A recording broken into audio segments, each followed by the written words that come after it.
নমস্কার আমার প্রিয় ছাত্রছাত্রীরা।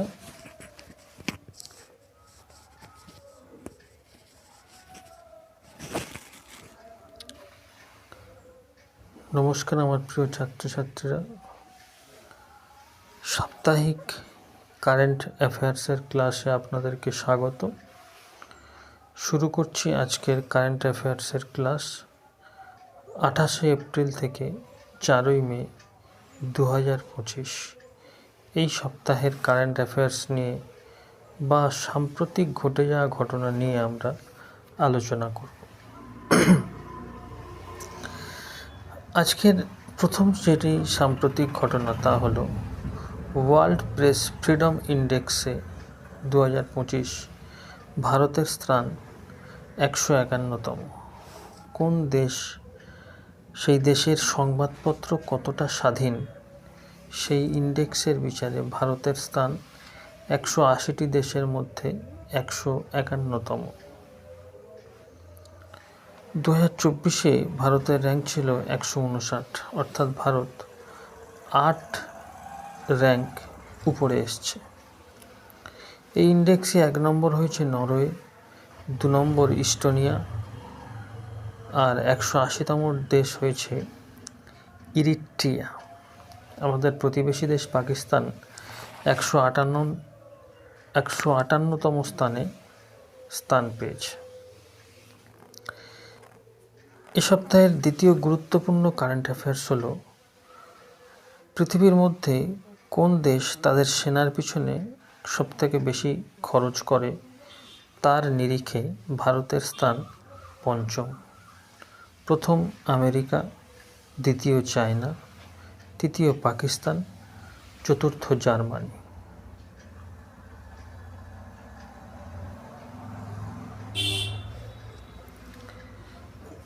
এ সপ্তাহের তৃতীয় কারেন্ট অ্যাফেয়ার্স BWF অর্থাৎ ব্যাডমিন্টন ওয়ার্ল্ড ফেডারেশন এর নতুন সভাপতি হলেন খুনিয়াং পাটামা। BWF এর full form badminton world federation. কবে প্রতিষ্ঠা হয়? 1934-এর 5ই জুলাই। এর হেডকোয়ার্টার মালয়েশিয়ার কুয়ালালামপুর। দীর্ঘ 5 বছর পর আবার কৈলাস সরোবরের যাত্রা, মানস সরোবরের যাত্রা শুরু হলো, যেখানে দুটো জায়গার উপর দিয়ে যেতে হয়, এক লিপু লেক আর একটা নাথুলা পাস। লিপু লেক তোমরা জানো ইউকে বা উত্তরাখণ্ডে অবস্থিত, আর নাথুলা পাস সিকিমে অবস্থিত।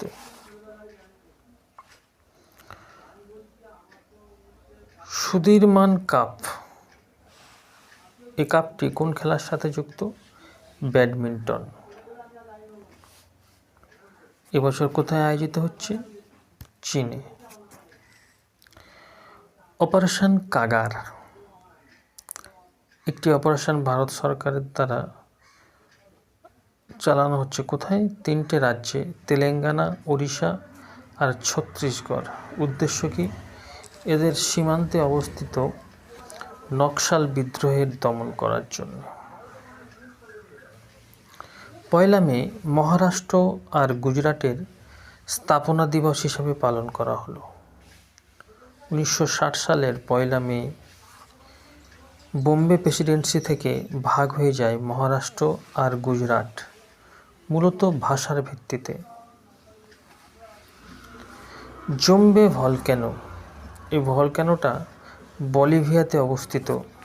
এটি সম্প্রতি শিরোনামে এই জন্য, দীর্ঘ 2.5 লাখ বছর ধরে এই ভলক্যানো মৃত অবস্থায় ছিল, কিন্তু সম্প্রতি এখানে ধোঁয়া এবং সজীবতার একটা প্রমাণ পাওয়া যায়, যা নিয়ে বিজ্ঞানীরা গবেষণায় রত, তাই এটি এখন সম্প্রতি শিরোনামে। ত্রিনিদাদ ও টোবাগোর নতুন প্রাইম মিনিস্টার হলেন কমলা প্রসাদ বিশ্বেশ্বর। এটি শিরোনামে আরও বেশি গুরুত্বপূর্ণ, তার কারণ এই কমলা প্রসাদ বিশ্বেশ্বর ইনি একজন ভারতীয়, বিহারের বংশোদ্ভূত। ত্রিনিদাদ টোবাগোর রাজধানী কি? Port of Spain. Greenfield highway project কোথায় চালু হলো? মেঘালয় ও আসাম। সম্প্রতি নতুন পদ্ধতিতে এবং প্রকৃতি নষ্ট না করে এই গ্রিন হাইওয়ে প্রজেক্ট কোথায়? মেঘালয় ও আসামে চালু হচ্ছে। কে কস্তুরী রঙ্গন, ইনি ইসরোর প্রাক্তন চেয়ারম্যান ছিলেন। সম্প্রতি 84 বছর বয়সে ইনি প্রয়াত হলেন। ইনি পদ্মশ্রী, পদ্মভূষণ, পদ্মবিভূষণ 3টি পুরস্কারই পেয়েছেন। পদ্মবিভূষণ পেয়েছে 2000 সালে। ভারতের 107তম ন্যাশনাল পার্ক হিসাবে স্বীকৃতি পেল শিমলিপাল। কোথায় অবস্থিত? ওড়িশা। তোমরা জানো শিমলিপাল টাইগার রিজার্ভ, সেটি সম্প্রতি ন্যাশনাল পার্ক হিসাবে আরও দীর্ঘভাবে স্বীকৃতি পেল। ওড়িশার আরও একটি ন্যাশনাল পার্ক হলো ভিতরকনিকা। ভারতের মধ্যে সবচেয়ে বেশি ন্যাশনাল পার্ক কোথায় আছে? এমপি বা মধ্যপ্রদেশে 11টি। All we imagine as light একটি মুভি, এর ডাইরেক্টর হলেন পায়েল কাপাডিয়া। এই মুভিটি সম্প্রতি বিদেশে বহু পুরস্কারে সম্মানিত হয়েছে। এই মুভি পরিচালনার জন্য ফ্রান্সের সর্বোচ্চ সম্মান পেলেন পায়েল কাপাডিয়া। পিএম গ্রিন মিত্র পার্ক, পিএম মিত্র পার্কের জন্য মধ্যপ্রদেশে এই পার্ক, ভারতবর্ষের 7টি জায়গায় এই পিএম মিত্র পার্ক গড়া হবে। তার মধ্যে একটি মধ্যপ্রদেশে, যার জন্য প্রায় 2100 কোটি টাকা সরকার মঞ্জুরি করল।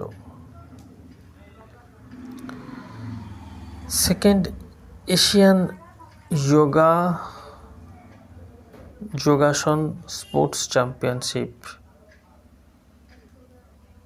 প্রথম কে হলো? ভারত। 83টা গোল্ড জিতে। প্রজেক্ট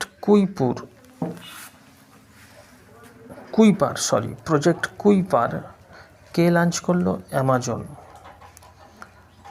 কিসের জন্য? তোমরা জানো কিছুদিন আগে অ্যালন মাস্ক স্টারলিংক নামক একটি প্রজেক্ট চালু করে, যার দ্বারা এই বর্তমান যে টাওয়ারটা, এগুলো আর বসানোর প্রয়োজন হবে না। স্যাটেলাইটের দ্বারাই সমস্ত লিঙ্ক আর কি ধরানো হবে। তার সাথে প্রতিযোগিতা করতেই অ্যামাজনের দ্বারা একটি চালু হলো, কি নাম? কুইপার। কানাডার নতুন প্রাইম মিনিস্টার কে হলেন? মার্ক কার্নে।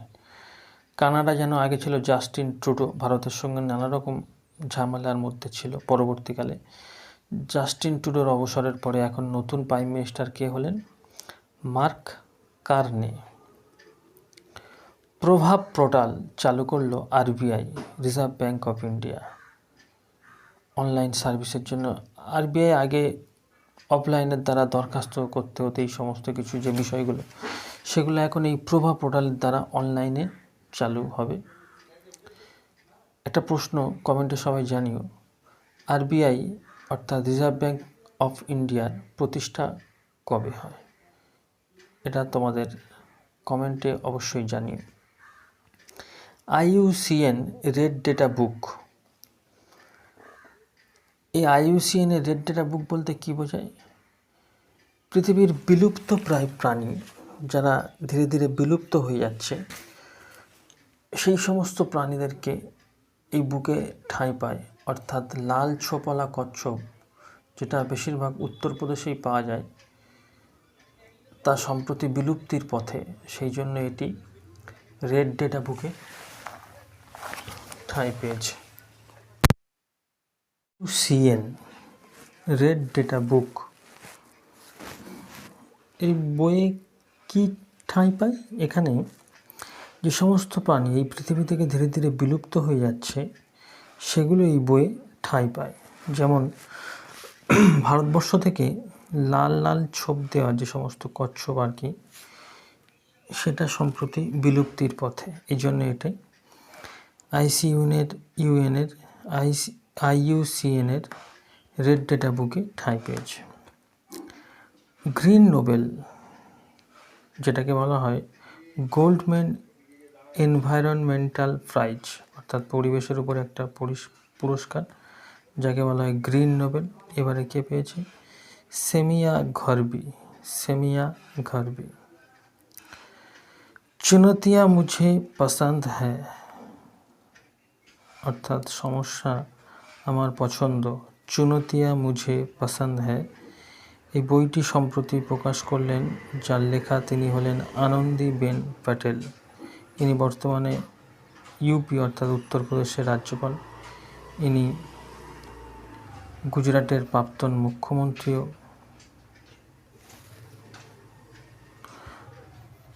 তো এই হলো আজকের কারেন্ট অ্যাফেয়ার্স। তোমরা ভালোভাবে লিখে নিও, বুঝে নিও এবং ভালো থেকো, সুখে থেকো। নমস্কার।